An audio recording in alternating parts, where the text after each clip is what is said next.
I learned a lot of media literacy from the Catholic Church. Stay with me, especially if you don't like the Catholic Church. And talking about why your degree in art history is so important reminded me of this.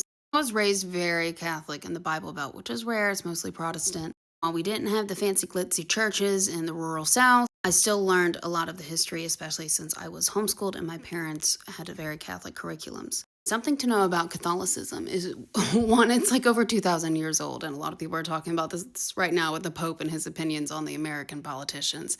But the Catholic Church is old, y'all.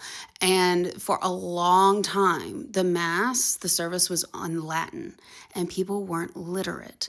And so they made these churches with all of these beautiful decorations and mosaics and glass windows, etc., to tell the story so that when people attended Mass who couldn't read and who couldn't understand Latin, were still learning, were still absorbing what they wanted them to learn.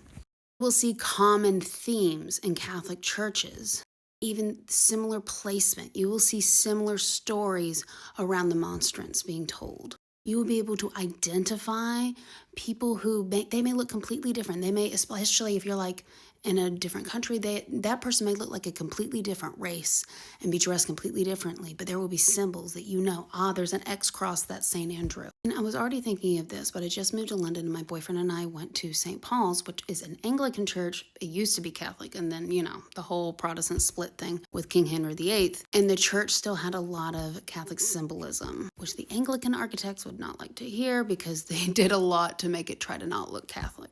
The point about media literacy remains true. So this is apparently one of the most famous paintings in that church. It's called The Light of the World, I believe. And it's about the famous Bible verse. Jesus says, "Behold, I stand at the door, knock and the door will be opened."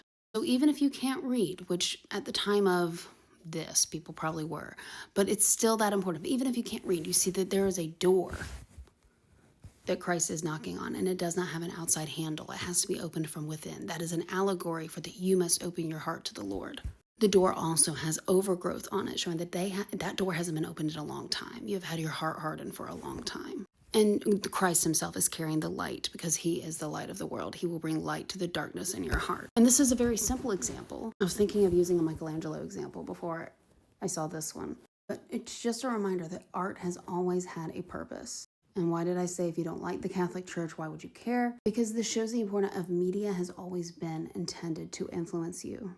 We're in the age of the influencer now, but this is not new. It's just become we're constantly inundated with it, and the trends are changing. It's not like a painting that took a while and stayed in the same place for hundreds of years. So say what you want about liberal arts, but knowing these things and knowing how to pick up on them and understanding what is this person trying to tell me and what is their benefit from that is an important part of critical thinking and existing in the world. And if you didn't already have this, that's okay.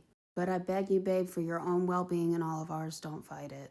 Don't fight the learning. It's okay to learn. It's a good thing.